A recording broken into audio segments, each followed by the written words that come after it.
Yo, what's going on, family? It is your boy QRC, and listen, I am super excited to announce the Tulsa Pitch Competition for this year. Theme: Who's next? That's right, who's next? The first year we had winner Justice Hauser. Second year winner we had the Bosky Board. And this year, my question to you is, will you be next?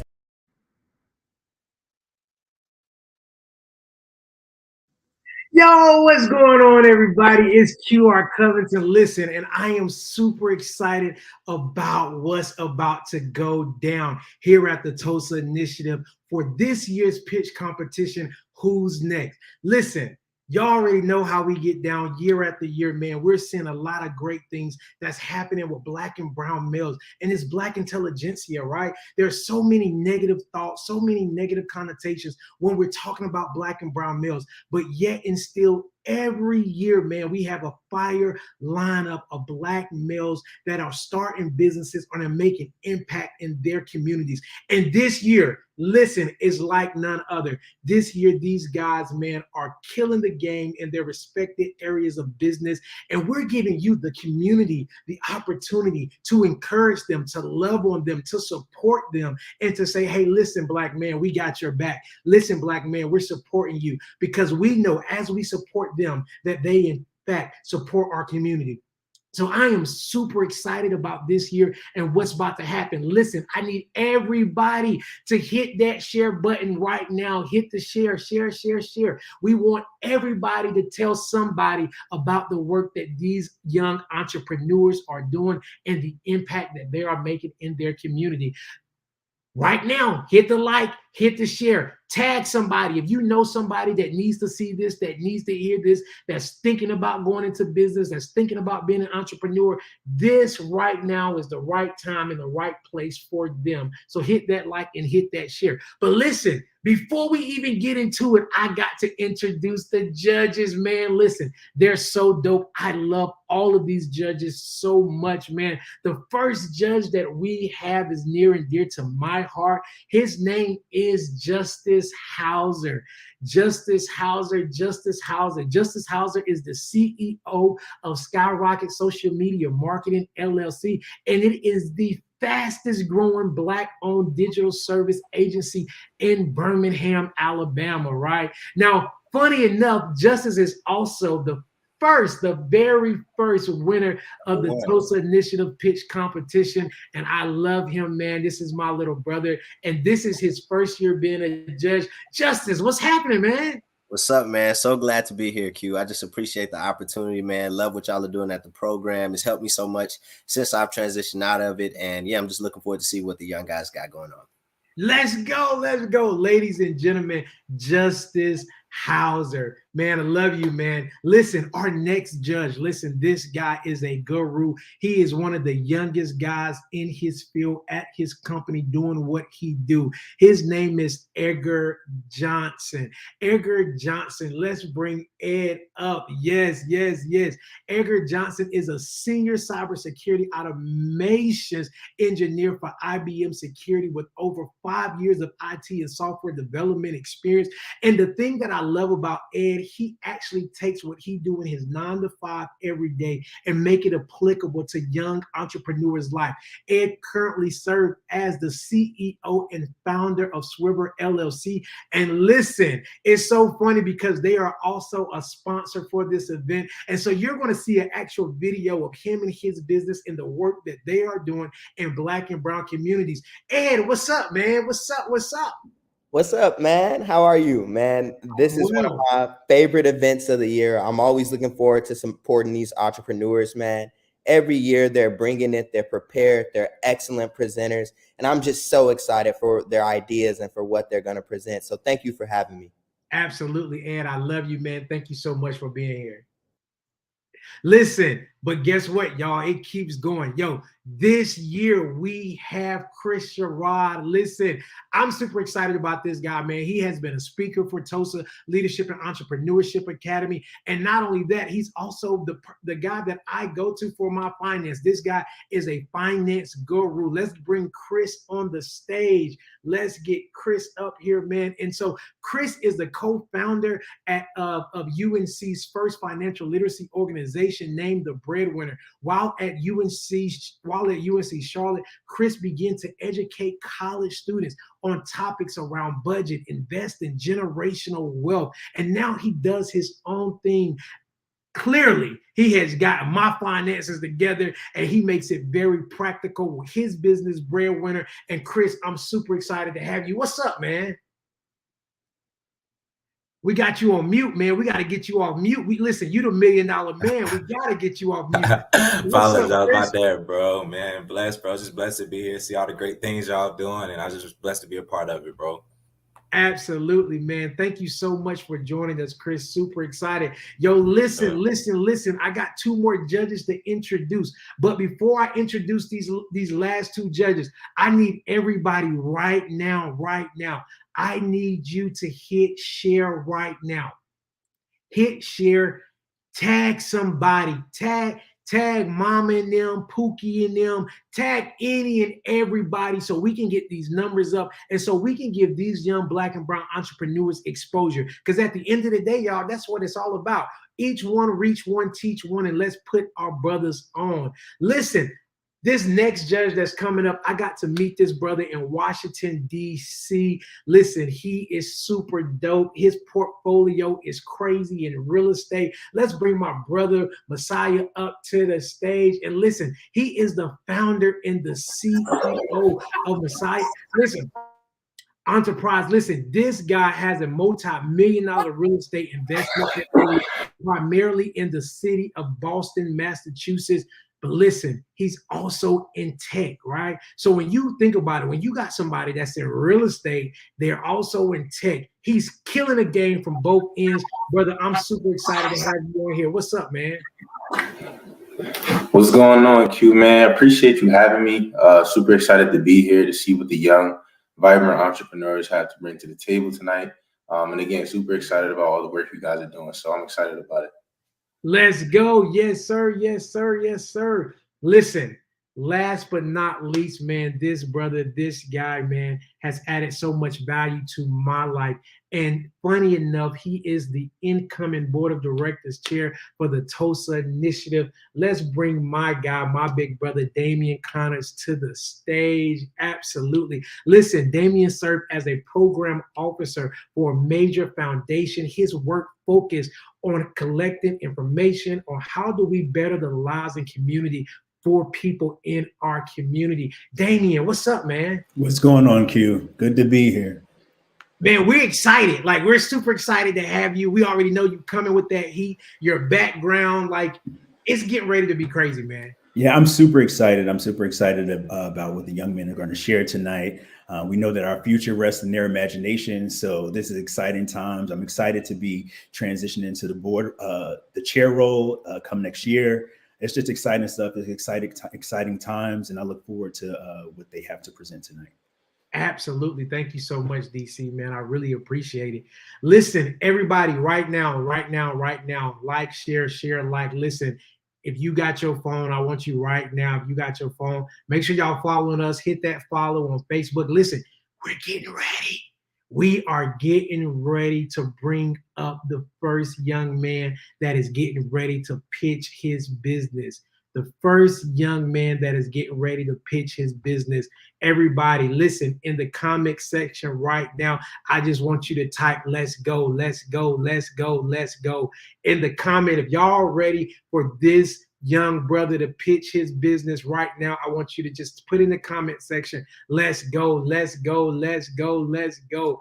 Absolutely. So coming up to the stage first to pitch his business is none other than Mr. Anthony Bell. Let's bring Anthony to the stage. Anthony Bell. Anthony, what's going on, man? How's it going? It's going well, bro. Listen, I've watched you come through Tulsa Leadership and Entrepreneurship Academy, and it's so great, man, to now see you to mount this platform to pitch your business. You ready? I'm ready. Can everybody see my screen? Hey, your screen is coming up right now. It's on you, good brother. All right, perfect. Greetings, everybody. Thank you so much, Qu'Derrick, for that introduction. Again, I am Anthony Bell, and I want to paint the picture for the audience really quick. Imagine you had a long day at work. You want to kick your feet up and just relax and indulge in a little drinking. But you don't want to drink a beer. And with inflation, you're not paying $50 for a bottle of Hennessy. So what do you pick up? Emperor. Emperor cultivates everything that you're looking for in a wine brand. It brings that fun back to choosing your poison with a hint of elegance each time it steps to the table. That love at first sip is going to make you want it more and tell your friends about the gem in the bottle you tasted. But we're not just a wine brand. So what's the overall problem? Well, I'm in an untapped market. Less than 1% of wine brands are African American, but the upside to this is tremendous. Over 281 million cases will be sold of wine around the world this year, and it ranges from $8 all the way to $3,000. So I'm able to diversify myself. Women wine brands outnumber men 2-1 since 2020. So what's the cost? Well, my goal is to produce 576 bottles, ranging to 5,768, averaging about $10 a bottle. But the Emperor's profit is $12 a bottle sold to the customer. So what differentiates me as a wine brand? Well, we offer that consulting service. What have you ever thought about what's the difference between a Pinot Noir and a Pinot Grigio? Well, I'm your guy. I'm able to help facilitate that. In addition to, we have wine tastings. Yes, you can choose up to 5 wine tastings per tasting. So that way you're able to really indulge inside of the product. So we range from Pinot Grigio and Muscat to red blend. And for our champagne lovers, we have a rosé with inventory already ready available. Now, all of my wines are harvested and bottled in Oregon. So how does it all work? Well, my business model is simple. Private label programs. This is allow small brands like myself to operate under a laundry brand to allow for that direct to consumer shipping. In addition to, I have permission to be on their facility sites. So that way that minimizes my overhead. So how am I getting out the word to this? Well, social media, wine events, and partnerships. I've already talked to the biggest TikTok influencers. I have 3 wine events each quarter. In addition to the crowd, I need you. I'm launching my own wine ambassadors program, partnering with Black-owned wine boutiques. And for the local businesses, I'm going to you. Thirsty Thursdays, where I'll be inside of your restaurants showing what Emperor is all about. So what is my goal? Well, I'm trying to raise $16,000. Yes, $16,000, but I've already am a third there. So judges, I have one question for you. Want a sip?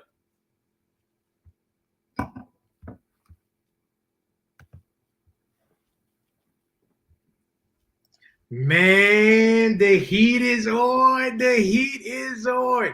Wow, Anthony, yes, I want to sip. Listen, I don't have no wine glass, but I got a mimosa glass. And listen, I'm prepared for a sip right now. And I had a rosé right here for you for that mimosa glass. Absolutely, man. I love it. I love it. I love it. Listen, we're going to bring the judges back up, and we're going to get ready to start Q&A. Where the judges at? Judges. Let's dive in. How you guys doing today? You guys have some excellent backgrounds. I'm excited to be here with you. How y'all doing today? Yes, Justin, first question goes to you. All right. Thank you for your presentation, Anthony. Really appreciated it. Just had a couple of questions about, so did you say that you already have inventory? Yes, I already have the inventory. So I was able to get my samples from just to make sure that the wine was up to the par that I wanted. So now we're scheduled to launch January of 2023 with our product. All right. Thank you. So just, can you talk just a little bit about how you came to just get the flavor testing that you wanted, or just how you came up with, the 4 products that you do have? Yes. So I actually went to Oregon and I did my research to really see what market I wanted to be in. And a lot of Black-owned wine brands aren't in Pinot Grigio, nor are they in Muscat, and little to few of them offer a red blend. And I only found 2 rosé Black-owned wines. So I really wanted to dive in there to differentiate myself from my competition.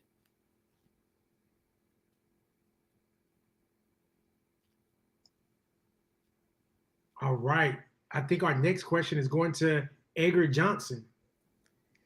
Excellent presentation, Anthony. Thank you so much. I love wine, so this held dear to my heart. But my question really turns into like a market analysis question. Have you done any data-driven based market analysis that is going to specify what age group you're going after? Obviously, different age groups could maybe afford, different types of wine. So $12 wine versus $20 wine, and maybe even afford the consulting engagement. So has there been any research done with that?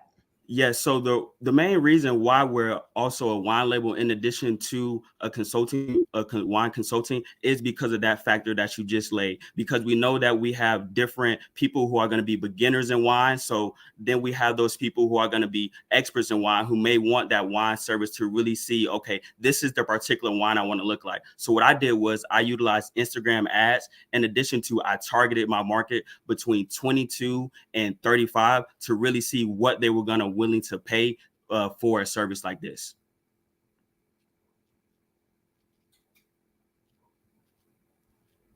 And then I believe one more question from Chris. Yeah, I know you said you wanted to utilize TikTok influencers and a few other ways. Do you have like a detailed plan on how you plan to go about that marketing? Yes, I actually have a marketing plan schedule already inside of my business plan to really show exactly who I want to target. So it's 5 well-known TikTok influencers right now inside of the wine space that I've already reached out to. 2 have responded and said, as soon as I'm ready to launch in January 2023, they're well on board, and to send them a bottle so that way they can promote it.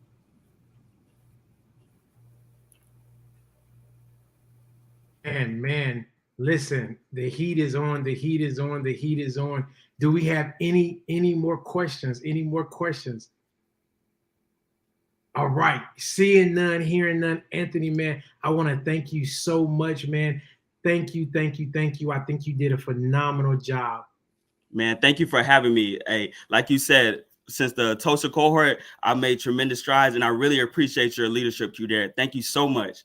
Thank you, man. Thank you. Thank you. Y'all, listen, we're just cranking up. Listen, we are cranking up, and I'm super excited. As you can see, man, these young guys is bringing that heat, right? Young Black and brown males, 18 to 24 years old, y'all, and they are setting a path to create generational wealth. Do you know a young Black and brown male, 18 to 24, that needs to be in this program, that needs to be around positive mentors, that need to be able to look to the left and to their right to see people that look like them so that they can connect with them? Listen, if so, look no further. I want you to send them to all places on social media at Tulsa Nonprofit. Follow us at Tulsa Nonprofit. Listen, take it even step further. Go to our website, www.tulsanonprofit.org. We want to connect with you, and we want to connect with that young Black and brown male, 18 to 24, to get him pitching in this pitch competition. Now, listen, news flash, this year we are doing the Viewer's Choice Award. If you see somebody that you like and you like, hey, listen, I don't care what the judges say, I think this should be the person that win this year. We want to hear from you. So we're giving you the opportunity to pick who it is that's going to be the Viewer's Choice Award. Only thing that you have to do is send a Cash App, Zelle, at Tulsa Nonprofit with their name in it. And check this out. We're not getting any of the money. The money is going directly towards the individual that raises the most money and get the most votes, be it a donation. So right now, look at the screen, look at the screen, look at the screen. Whoever you are rooting for, whoever you are going for, if you want to make sure that you want to be a blessing to that business, to help enhance their business, this year we have the Viewer's Choice Award, and the Viewer's Choice will be determined by the person, the individual that gets the most donations. Put their name in the subject line on Cash App. Money sign Tulsa Nonprofit, subject their name, because we want to hear from you. And listen, coming up next to the stage, this phenomenal brother, he's doing an amazing job. Super excited about his business and what it is that he's doing to make impact. I call him the Renaissance Man, and you're getting ready to see why. What's going on, good brother? How are you? I'm good. How are you? I'm well, man. Listen, the people are here, man. They are here and they are ready for you to do your thing. So I'm going to toss it over to you, man. Take us away. Absolutely. Cool. Good evening, everyone. My name is Chuka Akpom, and I am the founder of Renaissance Man. The late Bell Hooks said that the first act of violence that the patriarchy demands of all males is that they engage in acts of psychic self-mutilation, that they kill off the emotional parts of themselves.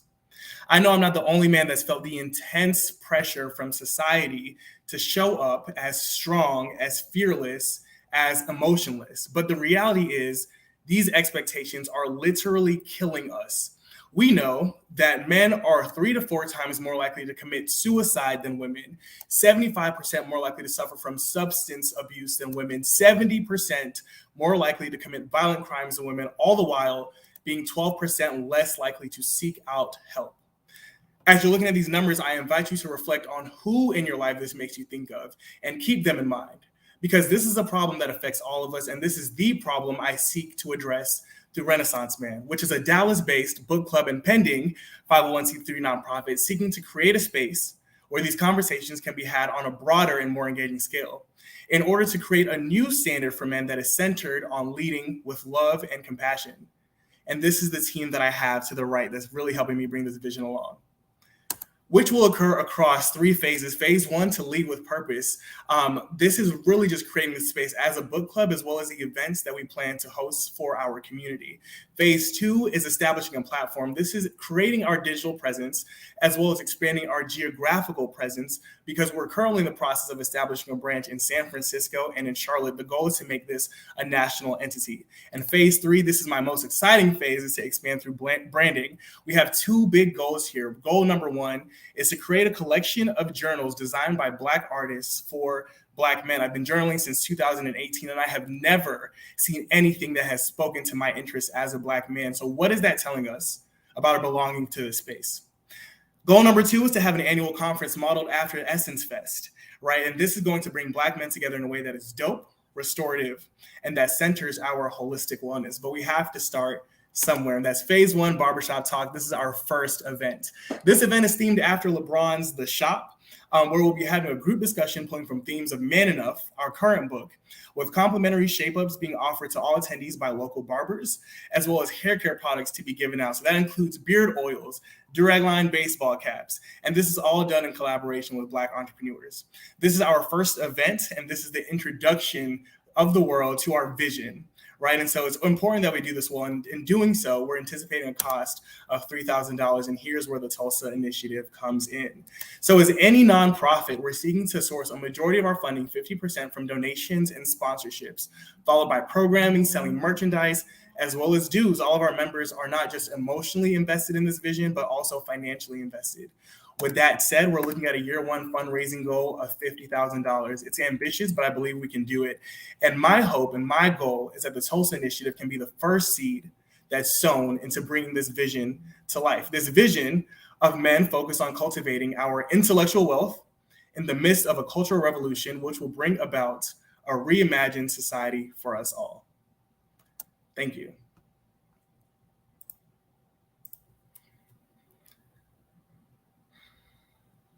The Renaissance man, listen, bro, that was so powerful. And you know, all of you guys should know at this point my passion for the work that we do for Black and brown males. And so I'm super excited, man, about the work that you're doing, and super excited, man, to just be able to put you on this platform and for everyone to be able to tap into that. So listen, I'm not going to take too much time. Let's bring the judges. Bring the judges up. Let's get the judges in here, man. I know they got questions for you, man. Super excited. And so we're going to kick off first with our first question, and we're going to give it to Damien. First of all, amazing program. I love how you shared, the specifics around it. Just a question around dues for members. How do you plan on addressing dues for members who may not have the financial means to cover them? Absolutely. That's a great question. So all of our members range in terms of just what their capacity is financially. And so with that said, I mean, it's open. We like to keep this open for discussion. The purpose of this book club and the purpose of this space is to preserve the intimacy of it. And we can't do that if there's like a financial barrier to entry. So with that said, we're open, to working things out. The goal, right, is for every member to for their dues to be paid biannually. But like I said, those are conversations that are ongoing. We're not exclusive, right? If somebody can't meet that for whatever reason, because life happens, we like to open that door for those conversations to be had.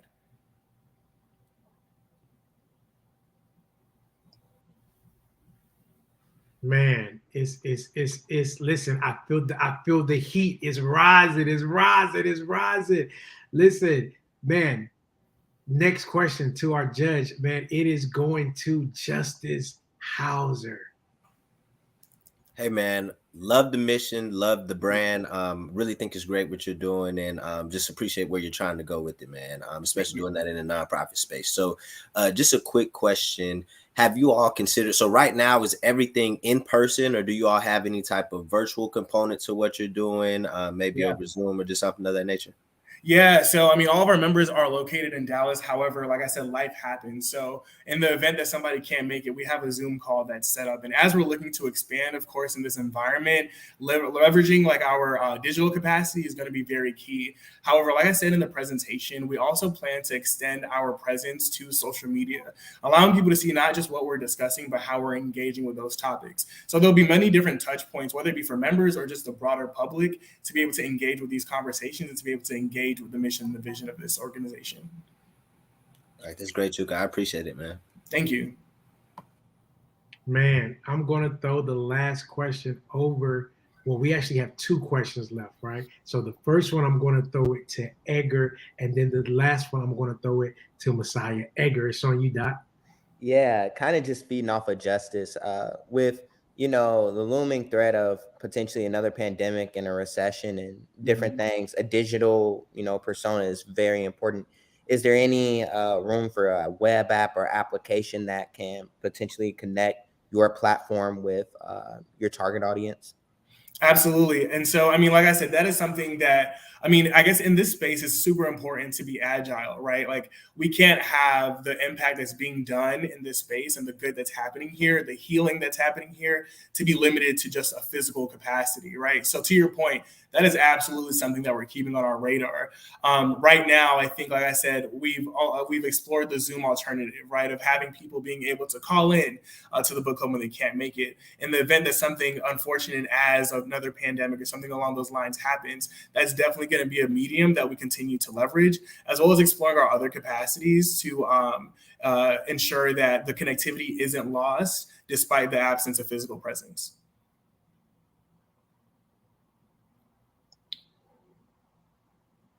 Man, love it, love it, love it. Last question.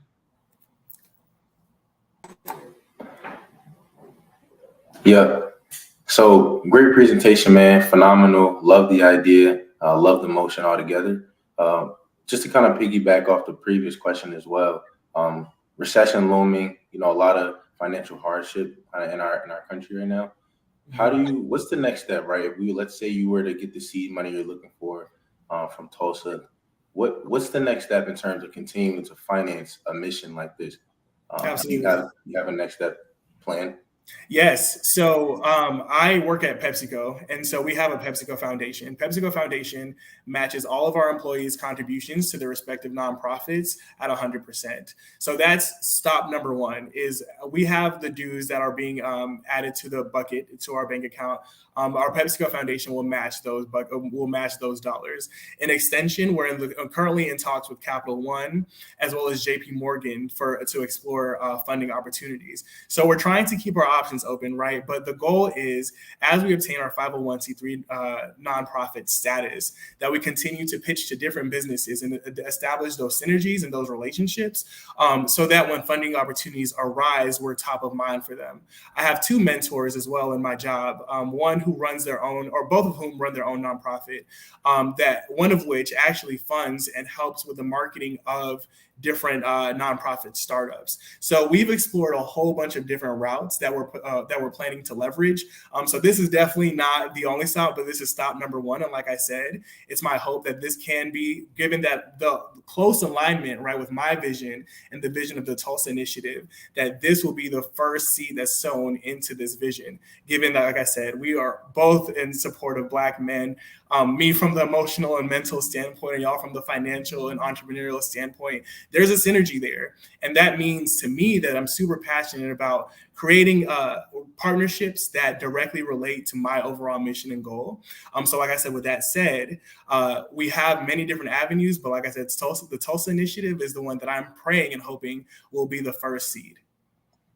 Man, listen, I'm excited. And you killed it, man. You did a phenomenal job. And listen, I'm wishing you nothing but the best, brother. Thank you. Keep doing what you're doing, and we're gonna see. Listen, we're like 3 pitches away to finding out who's getting ready to take this prize money away, man. So big ups to you and great luck. Y'all listen, we gotta pay these bills, man. We cannot do the work that we do here at the Tulsa Initiative without the generosity of people. It's simply because of people like you that are watching us right now. People like you that will say, hey, listen, I support the work that you guys are doing for Black and brown males. And if that is you, what I want you to do, I want you right now, everybody, take out your phone. My team, they laugh about it. They say it's offering time. And absolutely, if you want to support the work that we're doing in Black and brown males' life, I encourage you right now to take out your phones, to go to Cash App, send a $10 donation to Tulsa Nonprofit, send a $100 donation, send a $1,000 donation, right, to continue the work that we do. This work that we do is literally supported from people like you and me who see a need in the community and want to make sure that we're providing access, opportunity for Black and brown males. Too many times we hear so many negative things about Black and brown males. But listen, this organization has decided that we're going to get in front of the curveball, and we are going to reach out and say, hey, listen, we're going to do the work. So right now, listen, everybody, I need everybody on YouTube, on Facebook, on Instagram to send a donation to continue the work it is that we are doing here at the Tulsa Initiative. And I want to highlight this organization, this company, that this pitch competition today was made possible because this organization said, hey, Q, listen, Tulsa Initiative, listen, we believe in the work that you guys are doing, and we want to support that. So let's pay these bills. Let's shout out this company, this video, for the work that they are doing. Meet Alex, one of the best stylists in town. Unfortunately, since the beginning of the pandemic, Alex has lost clients and was forced to close her shop. Introducing Swiver, a mobile app and community that actively connects cosmetologists to clients and provides them with the tools they need to feel empowered, entrepreneurial, and financially adept to manage a brand that's built to last. We provide you with a suite of tools you can use to be your own boss. That means working wherever you want and whenever you want, with the added bonus of taking home every cent you earn. No hidden fees. Thanks to Swiver, our favorite barbers, stylists, and nail techs are back in business and have more clients than ever. Absolutely, Swiver, man. Absolutely love Swiver and the work that our judge, Edgar Johnson, is doing, him and his team. And y'all, check this out. I'm super excited about this because this week, the Tulsa Initiative hit 3 years. Yes, y'all, 3 years, 3 years. Y'all put 3 in the chat for me, 3 in the chat for me, 3 in the chat. And the reason why I'm super excited about that is because, like many of these young Black males that are pitching their business right now, that was me 3 years ago. I had a desire, I had a dream that I wanted to see Black and brown males move the needle forward in entrepreneurship. And 3 years later, y'all, guess what? We are still making it happened. 3 years later, we are still cultivating minds to change lives. 3 years later, we are seeing Black and brown businesses go to deeper depths and higher heights. 3 years later, y'all, guess what? The doors are still open. 3 years later, y'all, guess what? We are here today because of a vision, because of a thought, right? And so I celebrate the team, all of their hard work, our programs team, our executive team. I celebrate our board of advisors. I celebrate our board of directors because 3 years later, we are still standing. And 3 years this week, we are listening and looking at what is happening and the work that we have been able to do to support Black and brown male entrepreneurs. So I'm not going to take up no much time, but I just had to plug that in, man. It's our anniversary. It's our anniversary. Happy anniversary to the Tulsa Initiative, 3 years. All right, y'all, coming up next, this young guy was a participant of the Tulsa Leadership and Entrepreneurship Academy. He went through 10 very intense weeks all around entrepreneurship. And so I am happy and excited for him to have the opportunity to bring his business to you guys. Coming to the stage is Mr. Evan Lee. Evan, how are you, man? I'm good. Woke up this morning. I'm blessed. Hey, man, that's what it's all about at the end of the day. So listen, the people are ready, man. They are here. They are ready. So I'm going to toss it over to you, brother, and take us away. Well, good evening, everybody. I am Evan Lee from Fayetteville, North Carolina. I am the CEO and founder of ESL Solutions, Science and Technology. And today I'll be telling you about my company. Have you ever been out at a theme park, campground, or cruise line and could not charge your electronic devices? I encountered this problem in my first cruise back in middle school. I would take long walks back and forth to my stateroom to charge my phone. Solution. Our product, Porta Power Electro, is a Porta Power bank that charges multiple devices throughout the day for guests. The guests can have the options to rent this through the reservation process, similar to how they rent like snack packages and park tickets. They can stay charged throughout the day, can maintain multiple devices for a family, and it's lightweight and easy to carry in your bag. Our process. Guests will be able to have the option to reserve a Porta Power. It will be plugged up in the room ready to go upon arrival. This would be the first rentable portable charger option through the reservation process. Our competitors. Single person or per person charges, as I call them, create a greater risk for customers because in my markets, people are constantly on the move. So meaning if you're getting on and off rides constantly throughout the day, it's going to become more of a liability that the single person charger could get lost or damaged. And also when you get back to your room, the customer will have to remember to charge each individual charger instead of having a box-like charger, which you see on the right, which is one of my competitors, which is Goal Zero. Goal Zero is about 10 plus pounds, and so are other box-like competitors. Our product has a 67% reduced weight, and we also have a built-in compartment space for room keys and charging cables. The daily features start off at a low about $5 to $6, and then slowly reach a max of 9 to 10 over time. Revenue will increase as to partnering companies as companies ask to expand to more ships, resorts, or campgrounds.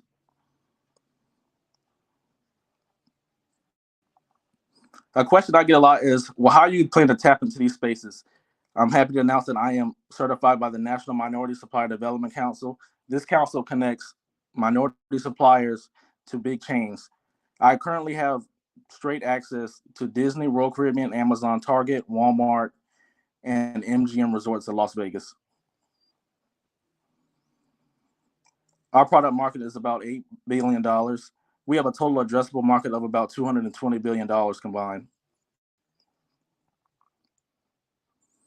Where we are now, our Chinese manufacturer has signed to a triple N agreement. This is basically a non-disclosure in Chinese rules and laws. In our revenue, we don't have any revenue to date, but to date, I put over $24,000 into product development, prototype, and patent search. And our goal is with the money, we will be able to get our design patent. Our trademarks are done, and so is our state registration. Thank you all for listening. Again, I am Evan Lee from Fayetteville, North Carolina.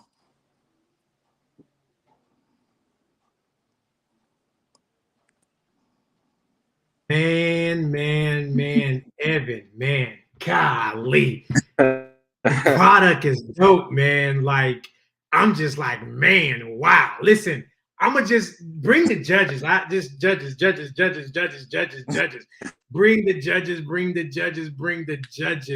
Man, Justice Hauser, I'm gonna toss it to you, man. You're a marketing guru. I mean, I'm throwing it to you. Appreciate that, Q, and I appreciate your presentation, Evan, man. I think you have a great product as well. I definitely think there's a market out there for it. My question to you is, so first of all, for clarity, do you only plan to sell to, big resorts and people who can buy in wholesale bulk prices, or do you ever plan to release the product for, just individual consumer units? Oh yeah, I do plan to release it like regular retail, but I think the idea I want to move on first is the reservation process idea, because it hasn't been done yet. Now there are times where there's some amusement parks, they have like these individual chargers that are around the park, but most people don't pay attention to it, because once you're in the park, you're gone and you're ready to go. So like that's why I would like to have the portable power reserved through the reservation process. So when you do it online, you could just reserve it and forget about it. Just how like you do your snacks and your other events that you plan online before you go to like Disney or Carowinds or wherever. I'm going to have it this way. So you just rent it and forget about it. Man, I think our next question is at Edgar Johnson. Sure. First of all, great presentation. And as a person whose phone is always dead, I can always see how this would come into like a really good play. My question is mainly around the trademark and the patent process. Do you have access to legal resources? And, kind of looking at that, there's kind of two elements I see. The first element is product development. And then the second element is going to be the legal component of actually, getting a patent. So where are you at on that?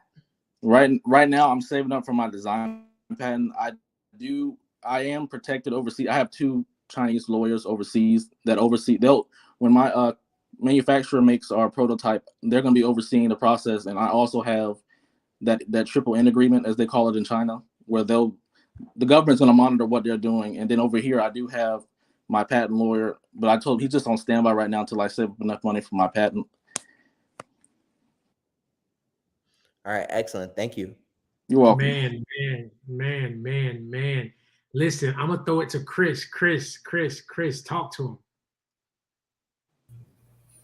Excellent product, man. I definitely commend you for coming up with it for sure. My question was, I think you said that your main differential was the weight. And I just wanted to know if there was anything else that would make your product maybe make it more unique, say that your competitors were to make theirs way less than yours. Like, is there anything else that would set you apart from your competitors? Well, I know in my design patent, it's going to be the first box-like charger with a compartment space built in for room keys and cables. And also I want to have the option for like whoever I come partners, say like for instance, they have the option to design outside to their line, and it's going to look like it's Royal Caribbean, but it's our product, but the outer shell is going to be their design. Okay. That's in the contract and stuff. Man, I'm here for it. I'm going to pass it off, man, to Messiah. Evan, man, great presentation. Fantastic idea. One question I had was just around revenue and sales. What was your thought process on route to market? Like when you talked about the big box guys, then you talked about some partnerships or revenue, like in terms of revenue increases. Like, can you speak to that and give a little more clarity around just kind of what that looks like? Well, for the revenue, so like most of these, most of my they have like usually about, I'm going to use this as an example, about 1,000 rooms. So I would like to have about 40% the amount of units as there is rooms, and then take off a few percent of that 40%, have some of those as reserve units, because stuff is going to break and malfunction. especially in a test pilot. So I like to have some of those as reserve units. And the guests, we're going to use like the daily average that the guests will pay. We're going to hold on, I'm getting a little bit mixed up here. So the guests are going to pay a daily, and then you're gonna take that and multiply it by the average stay time. For like example, like the average stay time at Disney is about 4.5 days. So you're gonna take that daily fee, multiply it by that 4.5 days, and then you're gonna take that 4.5 days with 31, which is the amount of days in each month average, and then that's about 6.5 families that rent that unit for 4.5 days for $5. So just like that. Got it. Thanks, man. It's awesome. You will appreciate it. I'm going to pass it off to Damien. Evan, it's been said already, but great presentation, great product. Just a question for clarity. You talked about how much it weighs, but what's the size as far as like how, you know, what's the size of it? It's like about a small lunchbox. Thank you. Just wanted to get clearer. Thanks. Okay, appreciate you. And I'm going to toss the last question over to Edgar Johnson. All right, I'm going to get you again. I'm curious, have you thought of in your prototype or design how your device will impact charging different devices? In other words, like device charging speed with iPhones versus iPads versus Androids versus the different, you know, scheme. Obviously, this becomes, to me, a Ohm's law, which is more of how much current. Have you kind of specced out that as, you know, with devices, with how much current is or amperes are going to go into each device and how much voltage, you know, is your device going to hold, kind of those design specs? Well, for like regular small phone, like just regular iPhones and stuff like that, those ports on there are turbo ports. So like it's gonna charge pretty fast. And for iPads, it's gonna take a little bit longer just because the iPad or other like a Nook, the battery's a little bit bigger on those than a phone, so it's gonna take a little bit more time, but it's still turbo based, built in. Thank you. Man, y'all listen, man, the competition is just heating up, man. Thank you so much, Evan. Thank you. Y'all listen, it's literally just heating up every step, every round, and so much is happening and so many great things. And so listen, if you have not shared, if you have not liked, I want you right now to share, like and share. Share, like and share. Share, like and share. Let's just take 10 seconds right now. I want you to tag somebody in this. Somebody needs to hear what's happening, what these young Black males are doing, right? Somebody needs to hear that, listen, there is hope. Listen, somebody needs to hear that, listen, all Black males are not the ones that they depict on the news, on social media, right? That's out here doing whatever. No, there is positive Black males that are making an impact in their community. And right now we have that moment. Right now we have the moment to share. We have the moment to display Black excellence. We have the moment to display Black intelligentsia. Right now is that moment. I want you to tag, I want you to share, and I want you to share it. I want you to tag, because now is the moment to display this, right? And let's perpetuate their business. Let's let people hear about what's happening, hear about what they're doing, so they can start going to their social media pages. And let's make this thing work, man. Together, a community united on a front, so that we can see a change in our community. What's more important than that? Let me answer it for you. Absolutely nothing. And listen, we got somebody else that's coming to the stage. I'm super excited for this young man. Many of you, when he present, you may know him from YouTube. He is a GOAT. He has taken YouTube by surprise, and he's doing a lot of amazing things. So coming up, man, to pitch his business is none other than Max, man. Max, what's up, man? How you doing, Q? I'm well, man. Listen, I'm excited. I'm excited for you. I'm excited too. I'm excited for everything that you have been doing since I met you, man. You have been killing the game. And listen, I know the judges are going to be super excited to hear your business. So I'm getting ready to throw it off to you, man, and let's dive into it. All right, thank you, Q. And before I start, I'd like to thank the Tulsa Initiative and everybody involved for putting this on for all of us ambitious young Black men, because this is a rare occurrence right here. What you're seeing, this is not normal. So I just wanted to say thank you. With that, my name is Maxwell McGadney, more commonly known as Max McGadney on YouTube and Instagram. I'm a content creator, also a junior at Howard University studying sports medicine with a minor in chemistry on a pre-med track. So with that being said, what's the problem that I can solve as a content creator? Because obviously the internet is a deep space. But the thing is I've been on this platform, I've been on YouTube for over a decade. So I understand the power of the internet. The internet is a beautiful place, right? So we have growth. You can have things you can learn, educational, just beneficial. And then on the other side, you have things that can throw you off, cause trauma, and things of that nature. So the problems that I plan to solve through my content are these right here. So first of all, trauma. An example of this would be during the COVID-19 pandemic. It was just pumped through the socials, the news outlets, and everything like that. Just COVID, monkeypox, fear-mongering. Just every time you opened up your phone, it was something negative, right? Another example, misguidance. So an example of this would be Boot Gang back in the day. It was this dude who went viral, crazy viral for like about 6 months. His whole thing was he would go to stores or go to a barbershop, get a haircut, and just leave, run. He would just either steal stuff or not pay for anything. And just this being a predominant thing to see on social media is negatively affecting the youth, because it's broadcasted as normal. It's broadcasted as cool. Like, this is what gets you attention. And in this day and age, attention is the new currency. So my last problem I'm trying to solve is wasted time. I can speak for myself that when I'm on Instagram or Facebook or whatever social media platform you prefer, Twitter, what have you, that most of the time you're not doing stuff that's beneficial for you. You're not watching something that's providing growth. So how I plan to solve this, right? Wholesome content. As I said before, I am a student at Howard University. So one of the things I love to do is show the culture through the camera, because I have the ability to capture what exactly is happening on campus. People would love to see this. And some people they never even knew what an HBCU was. So I'm able to broadcast that to young Black kids, or even white kids for that matter. Like, anybody can really learn and gain from being able to see what it's like on the other side.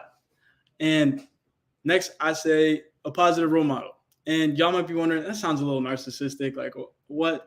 But as a pre-med student, I stay on top of my health. I'm consistent with this YouTube. I've been posting a minimum of a video a week for the past 2 years straight, not missed a week. And if I did, I doubled down, post 2-3 videos the next week. So, and then last but not least is inspiration. Now, there's not many cases, especially on YouTube, of Black, young, collegiate people just following their passions, following their dreams. So I believe that in my case, just doing what I believe is right, what I believe is where my moral compass points, I believe is inspirational to others, because I'm able to broadcast that and you can feel it through my videos. Now, as of now, I've amassed 2.8 thousand subscribers on YouTube and have achieved over 100,000 views on my channel. As you can see from the graph here, the first 2015 to 2020, nothing was happening. That was just me, bathing in the YouTubes. And then I started in 2020 during quarantine, and it kind of turned into a creative outlet for me. So I'm able to catch eyes, 100,000 views. And I have people that have come up to me in person on campus talking about like how I'm the reason they came to Howard. So it's crazy to think that I have this much potential just right now, and I'm just getting started for real. So what is my market? My market is the Black youth. Black youth, I want people to understand that if you can do whatever you want. I'm a nerd. I'm a pre-med student. I like cars. I'm just doing what I love doing, and it's been working out for me. I can't complain. I'm very fulfilled in my life. So I want to be able to broadcast that to the youth so they know that you can follow whatever passions you have, you can just go do it. And my plans for the future, I plan to not stop. I'm still going to post weekly regardless of my school schedule. I'm also planning on posting on TikTok. I'm going to start doing TikTok reels. I'm going to start going heavy on that social media platform because that's another platform that I can see myself growing in. I actually did a video with one of my friends last week, and it's already at 1 million views on TikTok. So I think I'm on the right track. What I would use the money for, this is, okay. So my goal with the money would be to buy a new camera. As you can see now, my camera quality is not the best, but I've still been able to amass a following that I'm myself and proud of. But my competitors that are mostly predominantly white, because there's not a lot of Black content creators doing what I do, they all have very nice camera equipment, super high quality content, where my editing style is already like a movie, but the quality is not there. So that's what I'd use the money for. And anything else, I'm just a kid following my dreams, to be honest. So that's all I got for you guys. Man, I'm super excited for you, Max. I think that's dope, man, to have Black and brown people in those spaces creating content to encourage, to inspire is definitely needed, right? We need to make sure that our young people are seeing people that look like us. And you say you're a nerd. I don't think you're a nerd. I think you are just super smart and you are doing your thug thizzle, man. And I'm super proud of you, man. So let's bring the judges in. Judges. I've been seeing my HU people in the comments. Absolutely. We got Isaac and Josh, man. They said HU, no. So I'm super excited to have Howard University in the building. So listen, I'm going to pass it off first, man, to my brother, man. Messiah, what's up, man? Talk to him. Max, pleasure to have you on, man. I enjoyed the presentation. Just the content, it comes off. I can tell you're passionate about it. It comes off very well. I'm curious to know, how far does this go? I mean, talented young guy like you, extremely smart. I mean, you're receptive to what's going on around you. How far does this go? You're doing pre-med, you're doing this. It's a lot, right? Where do you see this going?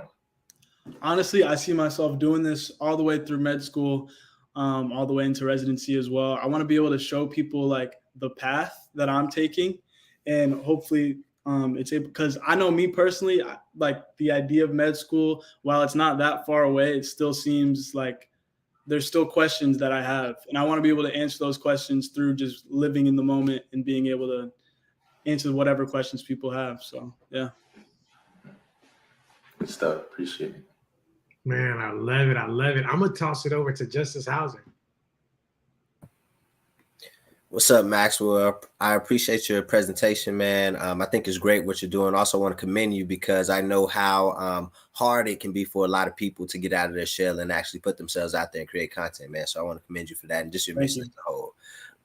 So just following up off that same question, it's kind of in the same light, but I wanted to know, so are there any do you shoot specific types of videos, or is it kind of just how you're feeling at the time? The reason why I asked, I would really be interested to see you getting some brand partnerships and just seeing, how you can leverage those in order to help, your audience and just you shoot your videos. Okay. So to answer the first part of your question, I film vlogs, I do public interviews, and I do college advice videos. So I'll post a bunch of an answer box on my Instagram, and I'll answer all the questions on there. And then as for brands, I am actually working with a backpack brand that's for a back to school thing. But other than that, that was the first brand I've worked with so far. Love it. Hey, I'm going to throw it to Edgar. Edgar, it's on you, man. Hey, Maxwell, great presentation. I always love the new vlogging sphere and like kind of how you can use YouTube, TikTok, and a variety of different things to really generate revenue for yourself and, you know, for your business endeavors. I think my main question centers around how will you be data driven? Are there any tokens or nuggets that you're noticing in videos, things that there in that graph, there was a huge spike, right? In there. So I want to have you honed in on that, what caused that spike and those factors, and how you can leverage being data driven to increase, you know, viewers for your channel. All right, I'm with you. So to answer the spike was, I had a video that I think it did like 3,000 views in a day. That was that spike. What was the other part of the question? Sorry.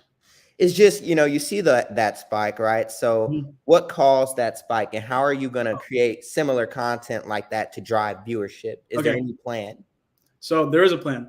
So with YouTube, there's an algorithm. The way the algorithm works is it takes your click-through rate, your average view count, your watch time, which is how long somebody sits and watches the video. So on average, my watch time is around 4 minutes, and for longer videos, it's usually higher. Shorter videos, it's lower, but it sits right in between there. And the way to maximize or to have another spike like that again, which I'm on it, but the thumbnail, because the way YouTube works is it's a search engine basically. So when you search up something and then a bunch of results will pop up, you have to basically make it look like the most enticing choice. So to do that, you have to have a solid title. You have to have a good thumbnail. You have to have, there's a bunch of tags you can put that makes it more searchable. There's a lot of things you can do. And then other data I've seen just randomly, I actually have a large female following because I go to Howard University. So, you know, I kind of just, you know, but yeah. Excellent. Well, just keep on being data driven. Quote you how they told me the devil is in the details, and kind of when you can find those details within that data and leverage that, and that's how you can really hone in on that viewership. But excellent work. I love to see a pre-med student such as yourself doing the vlogging spill, left and right brand. Love to see it. Appreciate it, man. Man, I love it. I love it. Last question, man. I'm going to throw it over to Chris.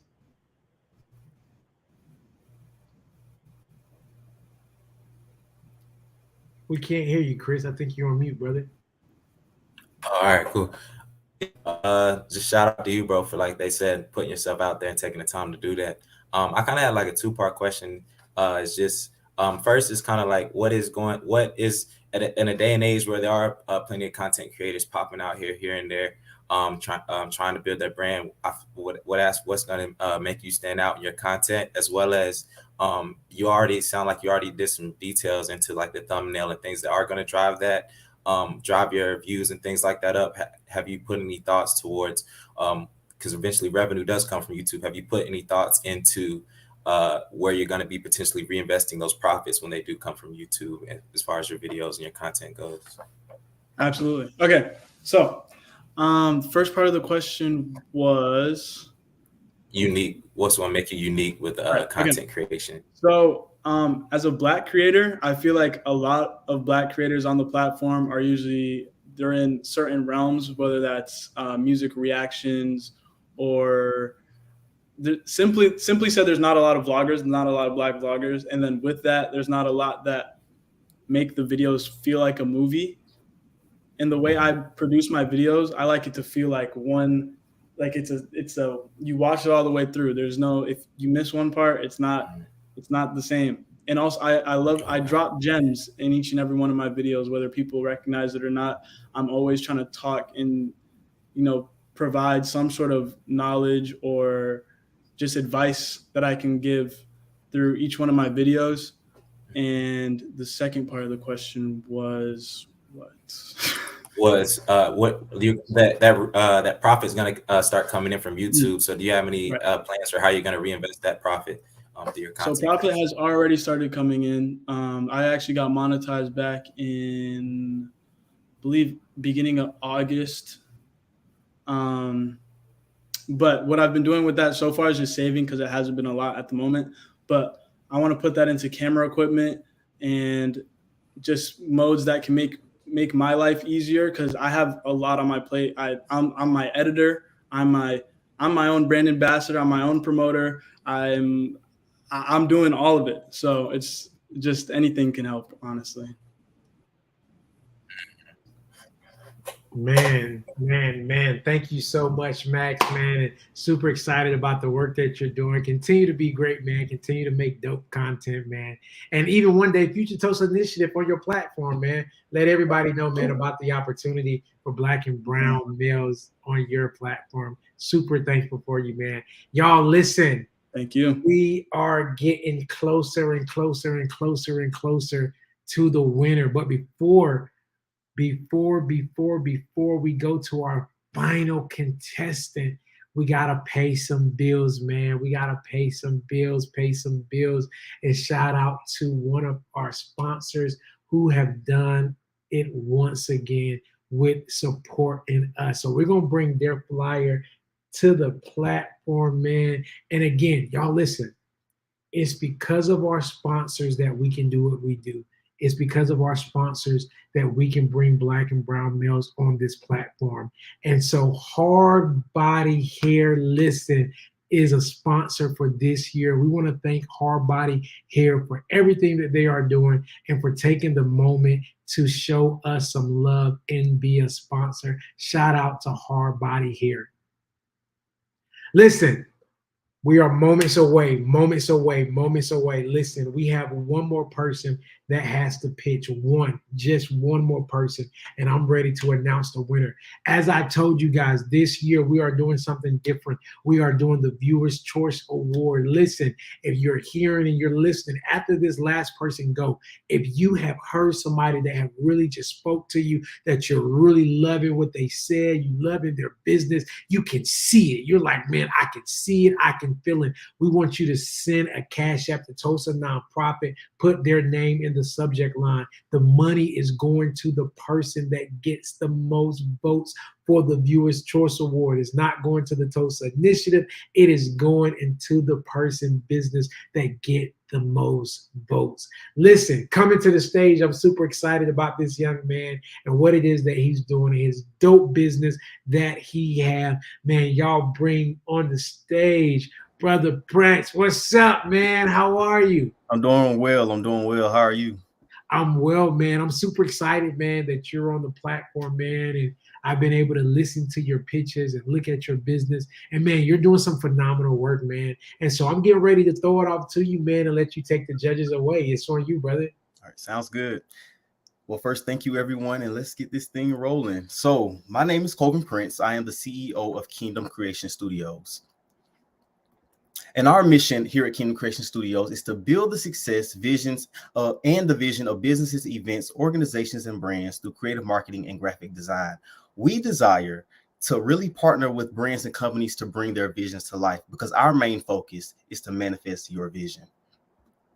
A little bit about our history because our journey has just begun. So we launched in May of 2020 as Kingdom Creations, owned and operated while in college at Troy University, established the business as an LLC in April of 2021, and reintroduced it as Kingdom Creation Studios in February of 2022. So why Kingdom Creation Studios? We offer a range of design and creative marketing services to fulfill all of your creative and strategic marketing needs. And one common client pain that I hear and I feel every time I talk to a client is, Colvin, I'm struggling to bring this concept, this idea in my head to reality, which goes back to our main focus and our main point, that we operate and specialize in manifesting your vision. So here's some of our services. We operate in digital design services, creative marketing services, and creative consultations. Here's a specific client, Akil Kamal. We had the opportunity to work with Akil to launch his marketing campaign for his new Human album release. So we created a strategic plan that allowed us to develop meaningful designs for the album in a creative way. And these services that we were able to provide was a album cover design, album track and promo designs, and as well as creative consultations that really allowed us to hear his goals for this album and make it a success. So here's the pricing for our digital design services, and I'll give you all a second to look at these details, but we have flyer designs, motion graphics, banner designs, t-shirt designs, and music cover packaging and business card designs. And here's our creative marketing services. So we have 3 tiers. We have the standard, premium, and deluxe. And again, I'll give you all a second to look at these services and details that is included in each tier. And so here's a look at our design portfolio. We've had the opportunity to work with some amazing clients and artists like Candy West, ministry gifts like Tori Solomon, events like Dare to Worship, universities like University of Florida with athletes like Anthony Richardson. We've had the opportunity to work with some amazing clients with these amazing projects that you see here on the screen. And so what's next for Kingdom Creation Studios? We're shifting our focus into 3 areas: creativity, community, and connections. Our purpose for soliciting funds and resources through programs like the Tulsa Business Pitch Competition would support our desire to build a creative incubator here in Huntsville, Alabama. So our funding request would be $50,000 to $100,000. And so here's a year-to-year income comparison of what we were able to achieve in the year of 2020 versus what we are growing to achieve in 2022.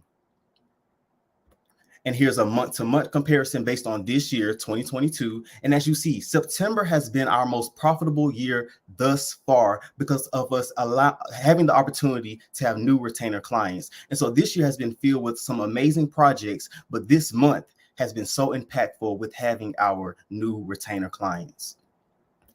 And so again, my name is Colvin Prince, and I thank you all for your time.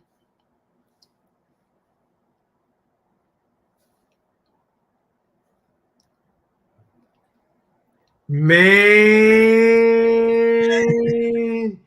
fire, fire, fire, fire. Y'all listen, we are moments away before we announce the winner. But before we do that, bring the judges to the stage. Bring them out, bring them out. Bring them out, bring them out, bring them out, bring them out, bring them out, man. Yo, I know the judges got some questions for you, man. So I'm gonna sit back and we get ready to see, man. We're gonna first throw it over to my guy Ed, man. Ed, what's up, man? First of all, amazing presentation. I love your pricing point in this, and it just seems very well researched. It's reasonable, and it's an entry level pricing for excellent marketing services. So really, I have 2 questions. The first question is, how are you going to differentiate yourself and your services as a brand? When we issue our RFP for marketing and logo design and different things, we get a bunch of responses back. And so within that, how would you differentiate yourself? I think what puts Kingdom Creation Studios in our own niche is that versus other marketing companies who are solely in a building, we're solely digital.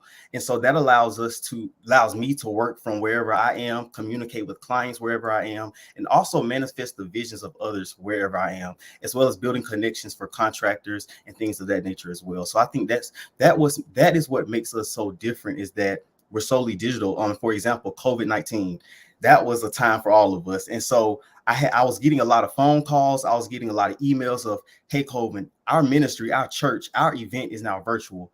Can we have a consultation to speak about how can we make this shift? How can we make this turn to adjust to what's going on in the world? And so COVID-19 really gave us the opportunity to figure out how we are unique.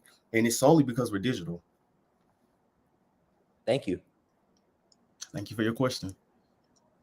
Let's take it to another marketing guru. Let's go to Mr. Hauser. Justice. What's up, Colvin, man? Appreciate your presentation. Obviously, extremely well designed. Think you've done a great job presenting it and just explaining about what you do. So just congratulations to you there, just for making it to this point in your business. So my question is, how do you plan to scale, or where do you see it going in the next couple of years? So do you plan to do all of the work yourself, or just how do you plan on, again, just continuing to pump out the great work that you do? So I'm going to circle around to this question. So I think this is where the investments comes in. This is where programs like the Tulsa Initiative come in to really help us build that leverage of being able to create opportunities for contractors. So my goal is to really build a solid team where I'm able to contract designers. I'm able to contract brand marketers to really join our team to really be able to bring in more retainers. As you saw, September has been a very great month for us due to us having new retainer clients. And so where I see myself going is it's really opening up the door for other creatives, opening up the door for other graphic designers who have a gift, who may not know what to do with that gift, but can come to Kingdom Creation Studios to get impacted, to gain knowledge and experience through our clients, through the projects that we're able to provide. And so that's where I see it going in the next few years.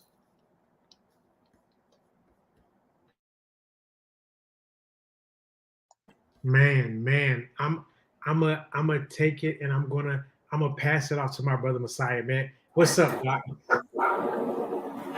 What's going on, this man? Great presentation. I really enjoyed it. I also enjoyed the graphs and just being very detailed about it. So I appreciate it, and congrats on getting this far in your business as well. Thank you. One of the questions I had is was two-part. One is, who would you say today is your target customer, if you have one, right? And then two, how are you getting sales? Like, how are you getting these, what you've already done? How have you got those people to buy into your service? So our ideal client mostly has been ministries and churches. So that's where I started. I'm a PK. So I started off doing it with my dad's church, his ministry. And so from there, I was able to connect with other ministries and other ministry leaders. And from there, it turned into doing it for events. So we really look at what the vision of the client is first, because ideally every client may not be for Kingdom Creations, but we are able to provide resource and direction for that client, whether their vision is for us or not. So we are always open to listening to the vision first and then seeing how we can manifest it for that ideal client. And for your second question, so for sales, again, going back to the chart for the month to month, as you saw, September was a great month for us thus far because of our retainer clients. So my goal is to really continue in building those strong relationships with those retainers so that 2023 can be an even more successful year for us, as we're planning accordingly with that, and also using opportunities like this to bring on contractors to reach those goals and bring on more retainers. Man, I love it. I love it. I love it. Man, it's so funny. I did not know your dad was a pastor, but I told you earlier, I said, boy, you got to preach in your belly. I can hear it in your voice. Man, so proud of you, man. Super dope job, man. And listen, man, keep up the great work, brother. Thank you. Absolutely. Y'all, listen, we are moments away from finding out who is getting ready to be named Tulsa Pitch Competition winner for this year. And I am super excited, y'all. I'm super excited. And listen, you have heard all of these young men pitch, and you still have time to select your Viewer's Choice Award. Your Viewer's Choice Award. If you have someone that you think should win, we're telling you, put your money where your mouth is. The money is not going to Tulsa Initiative. The money is literally going towards the person that gets the most votes, be it a donation, right?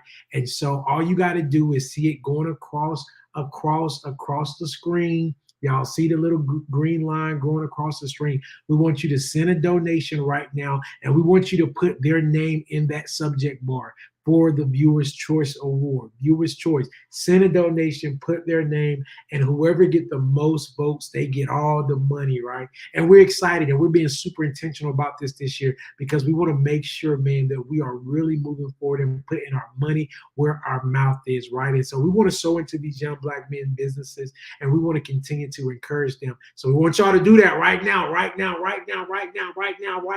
And for all the church folks, I see y'all sow a seed into these young Black men businesses, right? Sow a seed, sow. Listen, before I announce the winner, I'm waiting for the judges right now to get these things in, to get these numbers in. I'm going to play a quick short video, man, so y'all can get an update of what's happening with the Tulsa Initiative. Over the past 3 years, since the conception of the Tulsa Initiative, we have helped 5 Black and brown young entrepreneurs become full-time entrepreneurs. We have also given out over 3 Dean Ray Jr. Sykes Achievement Scholarships to help and promote academic excellence within HBCUs and Black males who decide to attend those schools. Today, the Tulsa Initiative Board of Directors has gathered in Washington, D.C. at the gathering spot to talk about key things that will continue to cultivate and change the minds of the community that we serve.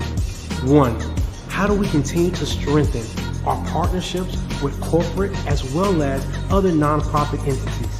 2, how do we make impact in even a much greater way for Black and brown communities? And 3, how do we expand our blueprint to transcend Black and brown males for the next 100 years?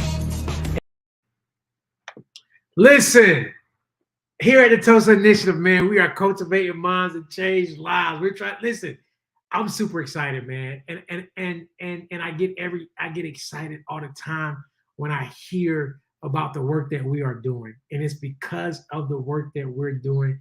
You know that these young men's lives will never be the same, and that these young men will have access, right, to capital.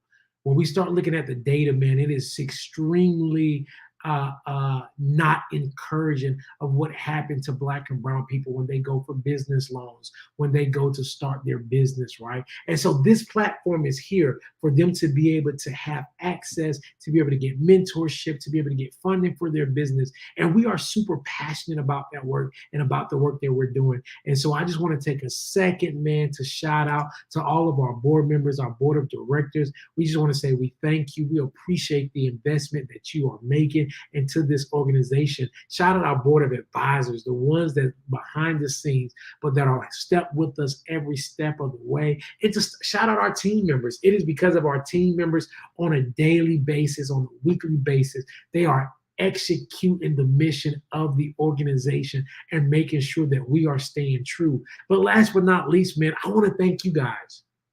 I want to thank our supporters. I want to thank the people that watch us year over year. I want to thank the people that send a donation and say, hey, listen, we believe in the mission. We believe in the work that you guys are doing. Again, it is because of you guys that we can do what we do. And so I am extremely thankful on behalf of our board of directors, our staff, our participants, and our team here at the Tulsa Initiative. We simply want to say thank you, thank you, thank you, thank you. And listen, the votes, they're coming in. Who y'all want to win, man? I need everybody to drop in the comment section right now. Who do you believe is about to win? Come on. Who you believe? Who is it? Who is it? Who is it? Who is it? Our judges, I'm giving them a few more seconds to get the numbers together. Who do you guys believe is about to win? Come. Oh, I see it. I see it. Come on, come on. Drop them in the chat. Drop them, drop them, drop them, drop them, drop them, drop them, drop them. Okay, okay. Come on, come on, come on. Man, y'all, it's getting tough. It's getting tough. It's getting tough. It's getting tough. It is getting tough. It's getting tough. Come on. Oh man. Wow, wow, wow. Okay, okay. Listen. I'm just like, let me look. I'm about to let me peek over real quick to find out where we at. Hold on, y'all. Hold on. Man,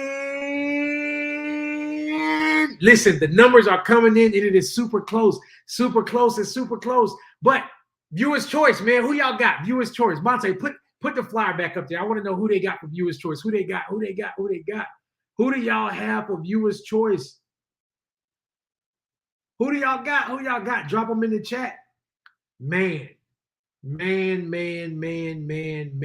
Wow. Y'all, the votes, they're coming in.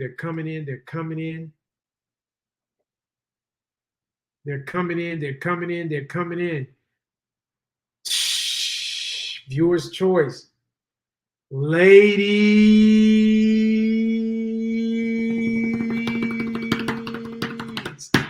and gentlemen, this year, Viewers' Choice Award goes to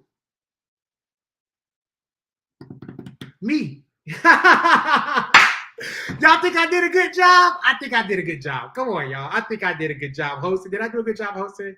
Y'all like me? No, kind of, sort of, kind of. Okay. No, seriously. This year, the Viewer's Choice Award is going to none other than who? Mr. Renaissance Man. Congratulations, brother. You are this year's Viewer's Choice Award with over $400 raised on his behalf to support his business. We want to say congratulations to this year's Viewer's Choice Award goes to none other than the Renaissance Man himself. Congratulations. And the final votes for the winner. Let me make sure that, okay. Y'all, it's coming in. Like, can we bring all of our judges back to the stage? All of our judges.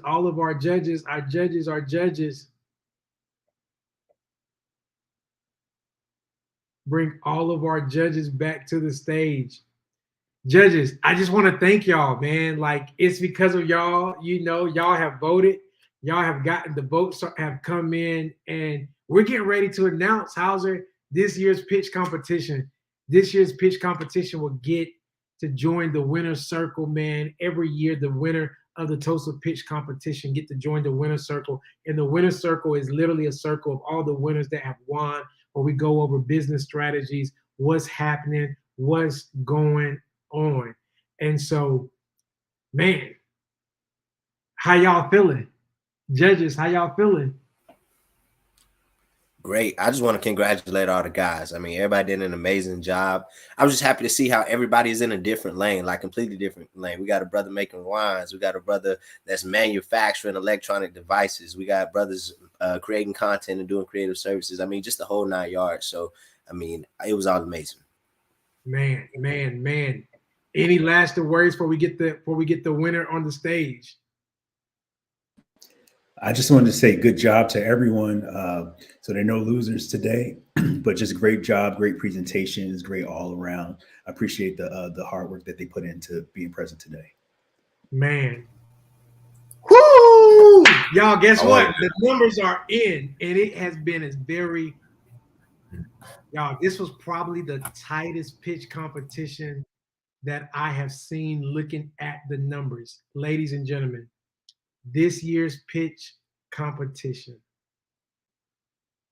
goes to the one, the only and the one, Qu'Derrick Covington. I won!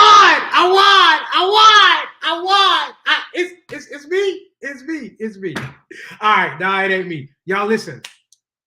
This year's pitch competition goes to the young guy that got the preach in his belly, none other than Mr. Price. Congratulations, man. Mr. Prince. I'm sorry, Mr. Prince. I called you Price. Congratulations, man. Congratulations, man. Super excited for you, brother. Congratulations.